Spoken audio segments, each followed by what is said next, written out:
Man, I'm so excited about season. It's going to be a great show today. Pumped!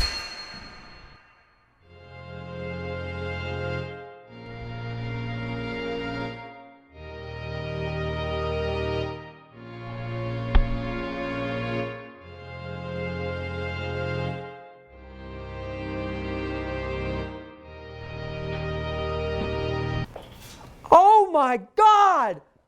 Oh, but No! We got a show in a minute! Padilla, what are we gonna do? What have you done? What are we gonna do? A blue bag. Come here, you. Yeah, there we go. Yes, nobody will know.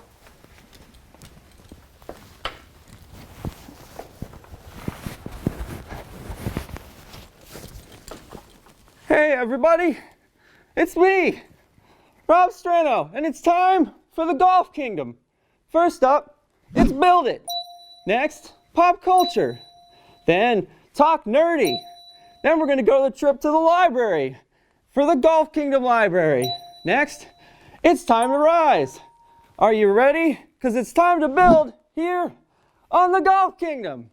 Welcome to the #1 golf variety show in the world, the Golf Kingdom. Are you ready to build your game? Here's your host, Rob Strano.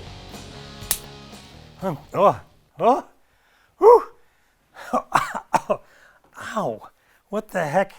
Oh man, I'm on set. It's the Golf Kingdom, and it's the Build It segment, and we're shooting the show, and ow, I don't know why my head hurts, but it does, and we're gonna talk about club face here in the Build It segment. Yes, we're going to talk about how to get the club face square. It's a big problem I see with players, especially those of you that are slicing it out there, is that you leave the face open and you're not sure how to get the face square, or maybe what square is at impact. So let's talk about that first. I'm going to grab a club. I'm going to show you right up close to the camera here. So club faces. A club face that's pointing to the sky like that is open. Straight ahead is square, more down to the ground. That one's closed. Now here's what we're going to do. We're going to come to the wide view, and what we're going to do is we're going to talk about how do we get this positioning just correct when we come into the ball and get that club face square. So slicers, what I see is you come into the ball and the face is always open. It's always pointed out to the right if you're a right-hand player. It's pointed to the left if you're a left-hand player. But we got to get this thing square. And sometimes what you think is square is still open. I've got to teach you exaggeration then. I got to teach you how to do too much of it to get it just right. And that's okay, because I've got a great drill to do that. So here's the mistake we see. You come into the ball and you hold the face open, it's pointed over there, and the ball goes sweeping and slicing off to the right. And that's no fun way to play golf, that weak high right shot. So we've got to get the face coming in and squaring an impact, pointing straight ahead and lining up. Now, you can practice that at the golf course, but I also need you to practice it away from the golf course. That's where we'll really make the change, and I've got a great prop here to help us with. So it's kind of a Florida State themed day here. I've got one of those grocery bags, those cloth grocery bags you get at the store. They're a couple bucks, and inside it, it's like I said, it's a Florida State themed day. I've got a Florida State pillow I've stuffed in there. So take your grocery bag, stuff a pillow in it just like this. Stuff a soft pillow in it. So what you've done is you've made a makeshift impact bag, and it's a really soft, squishy one with a pillow. So put it down. What you're going to practice right away is coming in and hitting it with the face straight. Now, you can hit this thing hard. Bang, I hit it hard. I didn't hurt myself, and it didn't go flying crazy.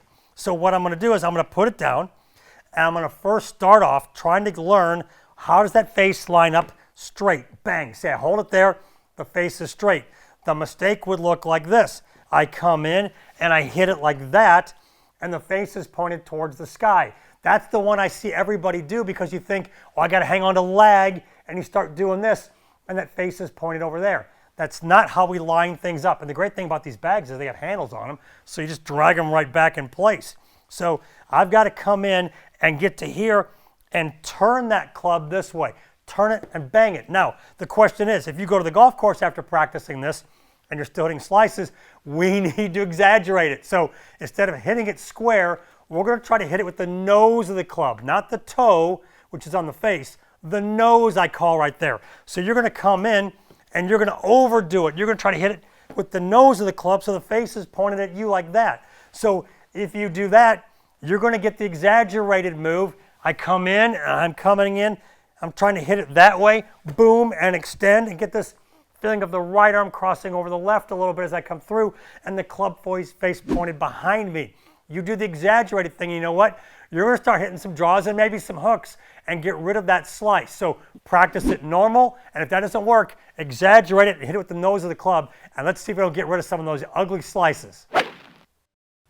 I'm Rob the Sailor Man. Yes, it's pop culture time, and I've gone full sailor mode here to talk to you about Popeye and how can he help your golf swing. And we're going to talk about head movement today because that's really confusing to players. They know they've got to turn, they know they've got to move, and all of a sudden the head starts doing some really crazy things. And I saw a junior golfer the other day, and this player was really flexible, and they were turning, and their head was turning to the point where they couldn't see the golf ball at the top of their backswing. And the problem is that when the eyes lose track of the ball when you swing, you've got to come back and see the ball again because it's a hand-eye coordination sport.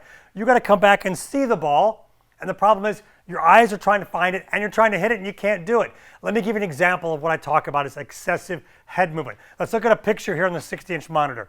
So here's a player at setup. They're looking nicely down at the ball. Now what's going to happen is as this player goes back, you're going to see a gigantic turn and a gigantic amount of head movement. Here you go. Next picture. Watch this. Whoa. They've made a gigantic turn to where their shoulders are turned way past 90 degrees and their eyes are looking back here somewhere. Now, you better have incredible peripheral vision to have turned your head that far and still be able to see the ball. So the eyes are looking back there. Now we know from studying head movement, the head will pivot or the nose will pivot about 7 to 12 degrees. This nose has gone from here to there. It's pivoted, golly, way more than 45 degrees, close to 50 degrees of head turn. Now the question is, the players aren't aware of it. I have a player that I coach that isn't aware of it, the head movement, and we got to work on how do we keep the head from over spinning and stay in that 7 to 12 range. So that's where the sailor's hat, the Popeye the Sailor Man comes in. It's the Popeye drill. So you have two eyes, okay? The problem is that if I take one away, you're going to end up squinting like Popeye. I'm Popeye the Sailor Man. So if I set up and I'm a right-handed player, I close my left eye and I swing, and I overturn my head, my nose will block the ball right away. Boom, I can't see it. So I lose this eye, the nose blocks my view of the ball, and if I overturn right away, the ball disappears. That's what I love with the Popeye drill. Instant feedback. Boom, you know right away, oh, the ball disappeared. So if you're struggling with head movement, too much of it going on, practice this. Close your lead eye, close your left eye right here, set up, swing back, and if the ball disappears, you know what you're going to do? You're going to take the next swing and make sure you don't let that ball disappear. You're going to see it with your right eye, and your head will stay right here, and my nose will move a little bit, and I'll be able to come right in and make solid contact, because you know what? I can see the ball. Very important seeing it because it's a hand-eye coordination sport. So Popeye drill. I'm Popeye. I'm Rob the Sailor Man today, helping you control your head movement. It's time for our big fish segment where we talk about something really big and we use the really big club to do it. Let's talk about what happens to the club as we go back and move it. I've got the hack motion sensor on, which is measuring the data on my hand. We're going to talk about that. But what we see in the golf swing is that as the club goes back, our range of motion is very limited if the face goes down this way, and it's very wide range of motion if my hands work normally this way. But here's the problem. A lot of beginners, this is for you out there learning golf, when you come back, a lot of beginners turn the club this way when you come back, and as you come down, you twist it this way. Well, the twist it this way move won't ever allow you to hit the ball. So if you're a beginner and you're missing and the swing looks pretty good, it's probably because you're coming to the ball and the club face is twisting this way. That's the same thing I would do to pick up a golf ball like that. I would take the club and scoop it and pick it up like that. But if you watch, now come down low here and look at this. When I do that to pick it up, the club goes like this. It goes around the ball to scoop it and pick it up. Imagine if I'm coming in trying to hit the ball and I'm getting into the ball and the club is going like that. Well, it's scooping, it's coming in, scooping and going around the ball. Now, come back to the big view here. Let's look at the big wide view. So I've got the big fish club, the big club. So what I'm talking about is coming back and the club is like this and you come into the ball and it's scooping and it's going around the ball. So let's look at our hack motion data here. So this is measuring my left hand action. So when I set up here and I'm nice and neutral, you can see I'm 1s and 2s there. And I go back and I go that way, the number isn't very big, it's a -6. So there's not a lot of movement that this hand can make going back.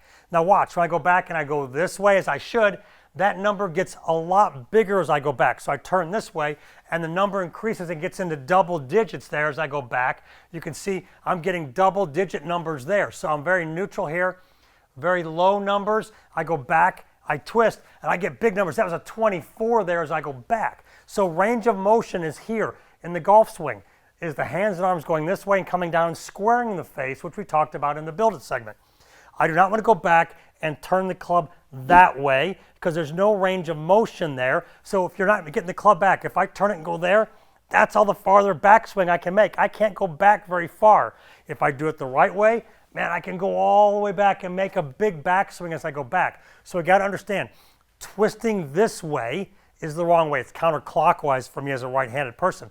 I'm going counterclockwise with the club face. I want to go clockwise back and then close it coming through, or open the door, close the door. Easy to see with our big golf club. Easy to see with our data here in our Big Fish segment. My mom actually was a nurse at St. Jude. She would come home and tell us the stories of all the children that she got to work with on a daily basis. We were taught and raised that we all exist here on this planet to benefit others. That's how my wife and I feel when we give to St. Jude every month. Our giving is right up there with our mortgage. That's the priority that we put on giving to St. Jude.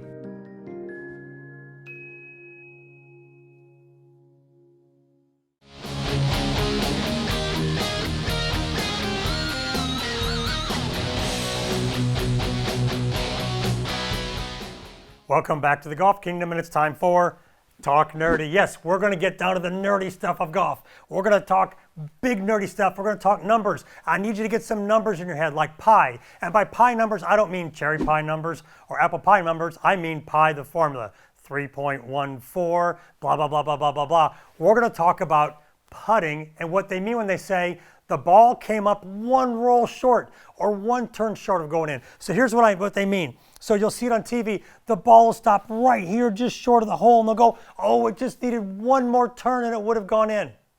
Well, is that true? Is that right? Is that scientific? Let's talk about it. So I've got an orange here to illustrate an example. What we're going to talk about is the circumference of a golf ball. So if I were able to take the golf ball and peel it like an orange and lay it flat like this, from this end to this end, how long would it be? So a golf ball, if I peel it open and lay it flat, how big would it be? How long would that actual one revolution of a ball be? So here's the interesting thing. A golf ball, the circumference is 1.68 inches. Okay? You take 1.68 times 3.14, which is pi, and you get, yes, you get it, you got it, 5.3, 5.28 to be exact. We'll round it to 5.3. For our purposes here, we're going to talk about 5 inches. So if this is a putt, 5 inches from the hole is right here. So a ball that stops this far from the hole, 5 inches away, is actually one turn from going in. So if the ball actually ends up right here, you're closer than one turn. You might be an eighth of a turn, and that's pretty good putting. Now think about it. 2 revolutions would be 10 inches. You'd be this far from the hole, and the ball would just need 2 more turns to go in. So think about your putting speed a little differently. 10 inches, 5 inches are on the lip. 5 inches is one more turn.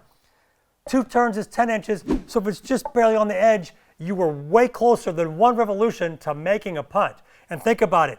The science of that will help you putt better and not be so upset with leaving a putt just on the edge. All right, fun time here in the Just Hot Air segment, brought to you by our friends at Executive Air. See them for all your cooling, refrigeration, and heating needs. Just Hot Air, the myths and misconceptions of golf. Yeah, the things that your buddies are telling you are 100% true, but are they really? Let's tackle one of those. We're going to talk about when you hit a good driver, the tee will always flip backwards behind you, right? a good one, the tee's going to flip behind you backwards. That's the sign of a good tee shot. I bet you've hit a lot of crummy ones where the tee's gone behind you too. So let's tackle the myth and misconception of where does the tee go when we hit it and why. So watch this video.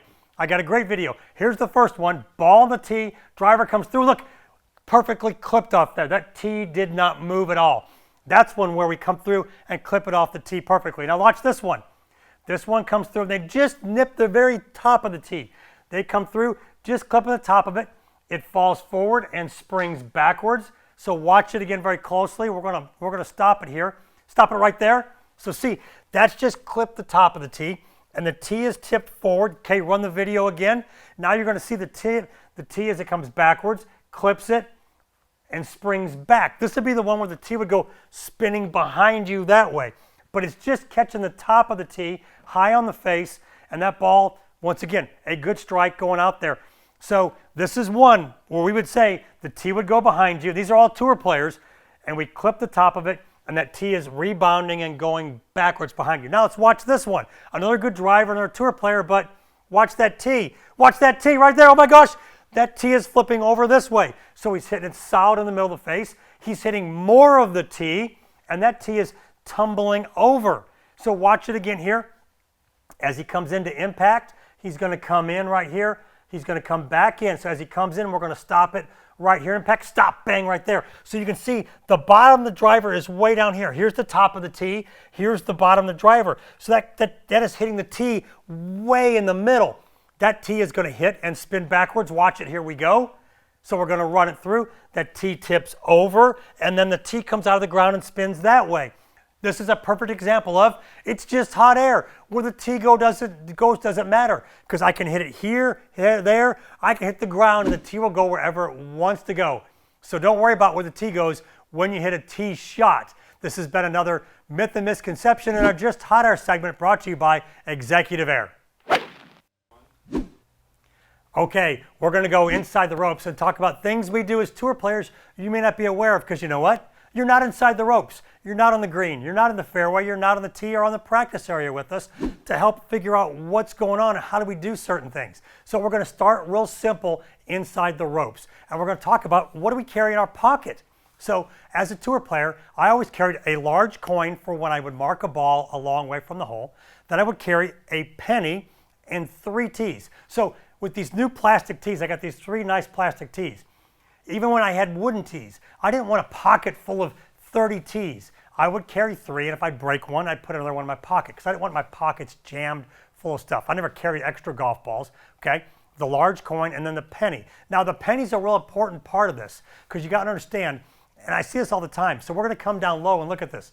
You'll carry these large markers, so maybe these poker chips, and you'll put up close to the hole, and you'll walk up, and you'll mark your ball, and look at, you'll leave this giant little hubcap right next to the hole.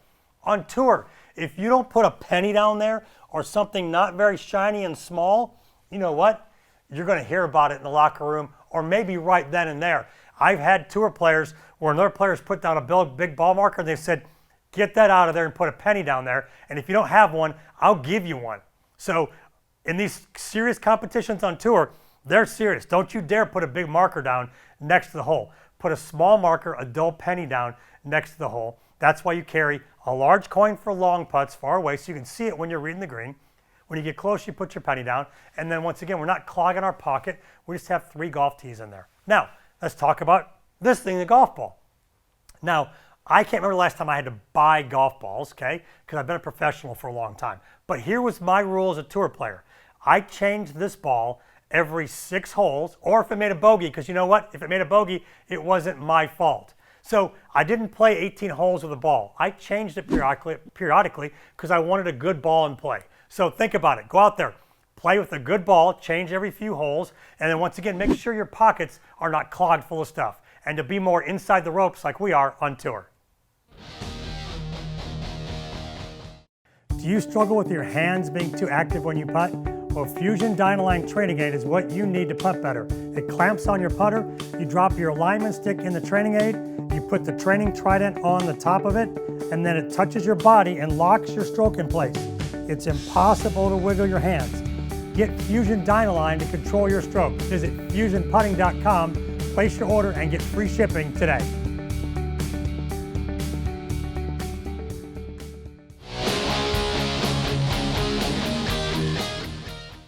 Hey there, everybody. Welcome to the Golf Kingdom Library. Yeah, I've got all of my golf books here in the library, and I'm going to go grab a couple of them, and we're going to talk about something to help your game. So I got to figure out what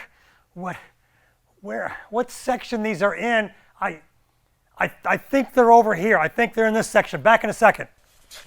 Well, I found both books I was looking for in the library. As you saw, there's a lot of books. My golf library is pretty extensive, and it covers all topics. But the two books I pulled were Jim Flick's book on golf and the famous golf book, Jack Nicklaus' Golf My Way. And what's interesting is these guys worked together on their golf game.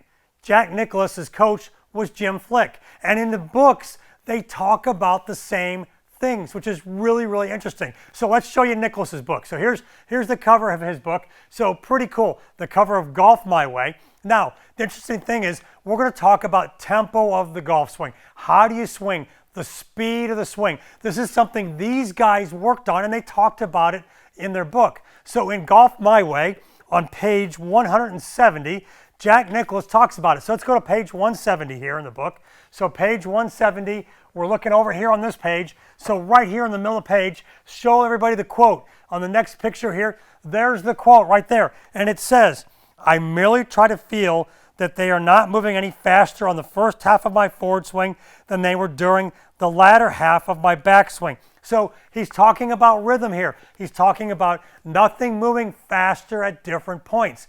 Now, Jim Flick's book. Show us the cover of Jim Flick's book here. There's the cover of his book. Now, let's go to page 70 in his book. And this is a great quote from him. So page 70, there's his quote. I've even highlighted it there. So page 70, let's look at what page 70 says. Get to my bookmark on page 70. Here's the exact quote. He says, "But if the beginning of your backswing and the beginning of your forward swing feel as if they're in harmony, then chances are pretty good that you've got the right speed for you." So what does he mean by in harmony? He means by the pieces moving the same speed together.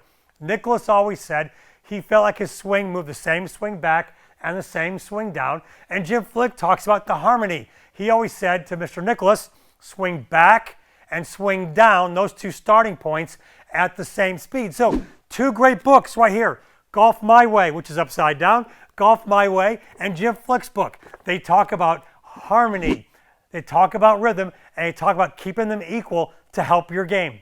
So this has been a great visit to the Golf Kingdom Library. We're going to come back and see what other great books we've got to help your game. It's your putting service announcement, and we're going to talk about feel and speed here. And we've got to get deep down mentally tough to do this because your practice stroke, that's how you feel and sense speed and what speed you need to correctly roll the ball to get it to go the right distance. Now, the question is this: can you actually take a practice stroke and never move? Because you know what? Jordan Spieth and Rory McIlroy are known for not taking practice strokes where you see them take one. But you know what? They're actually taking one. And here's what's going on. They're standing behind the putt looking at it, and they're actually physically standing here and feeling themselves take the practice stroke. So I can stand here and I can physically feel myself set up, get aimed, and then take the practice stroke and hit it over there that same speed. So I'm not moving, but I can feel myself hitting a putt. So I feel myself hit the putt. I'm going to walk in, and I'm holding on to the feeling of that stroke. So as I aim and get myself set up, I still feel myself taking that stroke, and now I'm going to do what I feel. I'm going to roll it over there the right speed. Boom, right in the hole. So practice physically taking a practice stroke. Yeah, this is important to physically feel it, but you also got to feel it from the tip of your toes to the tip of your head. You got to feel yourself get in there and take the stroke and not move while you do it. It's called mentally training yourself to feel a stroke, and you do that, I bet your speed will improve a ton.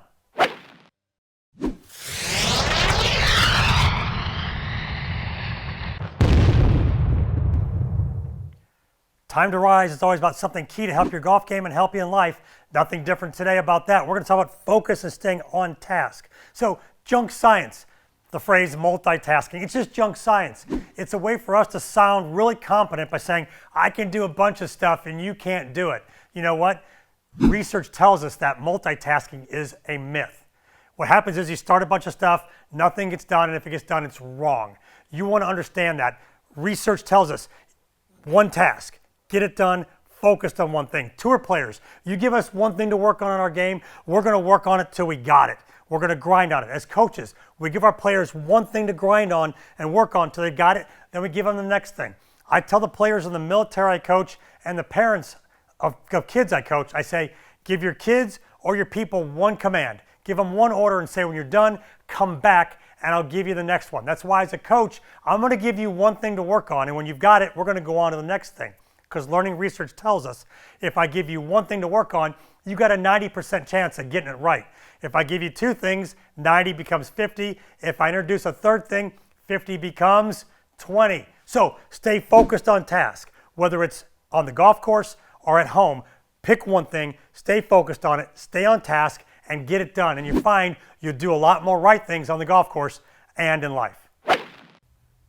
Well, we had a great time here in the Golf Kingdom, as always improving your game. Let's recap it here in our Stranotes. We talked about the Build It segment right off the bat, and we discussed how to get the club face square. Yeah, don't leave it open, hit slices. Get that club face square or exaggerate it to hit hooks. After that, we went nerdy. We talked nerdy about actually what equals one revolution of the golf ball.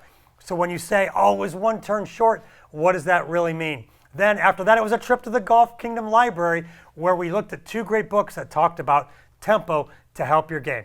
As always, visit us on social media. We got a new TikTok page. Go check it out. But also Facebook, Instagram, Twitter, and our YouTube page is there. Also, to watch all the past episodes of Golf Kingdom, follow us on the Roku channel and the new Golf Kingdom app, where we have all the episodes, extra stuff from me, your host, Rob Strano, every day. And if you want to get with me every day and you have an Alexa device, ask Alexa to download the Golf Kingdom channel, and you can get a tip from me, your host, Rob Strano, every day on your Alexa-enabled device. Thanks again for joining me here in the Golf Kingdom.